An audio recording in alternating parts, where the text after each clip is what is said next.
Dans la paracha de Vayika, on nous parle du sacrifice expiatoire, c'est-à-dire que si quelqu'un a fait une faute par inadvertance, eh bien il doit amener un sacrifice.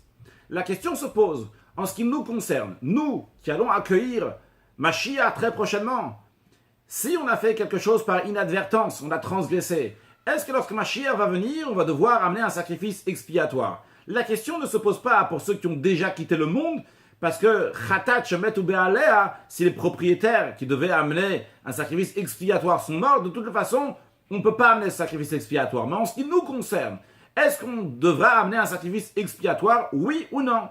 Alors dans le Talmud, on retrouve que Rabbi Ishmael, une fois, a fait quelque chose par inadvertance qu'il ne fallait pas faire pendant Shabbat, et il a dit, lorsque le temple va se reconstruire, je vais amener un sacrifice expiatoire.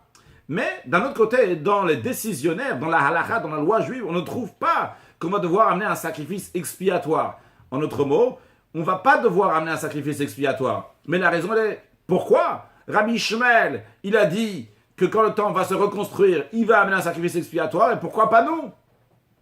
L'explication est la suivante. Pour pouvoir amener ce sacrifice expiatoire, il faut être tout à fait conscient qu'on va pouvoir amener ce sacrifice-là dans notre vie. À l'époque de Rabbi Ishmael, il y avait un potentiel de construire le temple. Rabbi Yeshua ben Hanania, à son époque, on a voulu construire le temple. Et Rabbi Ishmael pensait que peut-être le temple allait être reconstruit à son époque. Donc, il va amener ce sacrifice expiatoire. Mais en ce qui nous concerne, même que nous, on entend que Mashiach il arrive. Et on a à la foi que Mashiach il va arriver. Mais tant qu'on ne le vit pas à 100% comme une chose évidente, que c'est sûr et certain que le temple va être reconstruit, eh bien, on ne peut pas dire que quand Mashiach va venir, on va amener un sacrifice expiatoire. Cela ne nous empêche pas, évidemment, de tout faire bien comme il faut, de ne pas transgresser ni volontairement ni involontairement par inadvertance. Et très prochainement, on pourra amener des bons sacrifices dans le 3e temple reconstruit, un sacrifice de remerciement à Dieu de nous avoir sortis de cet exil et de nous avoir amené la venue de Mashiach. Now, excellente journée.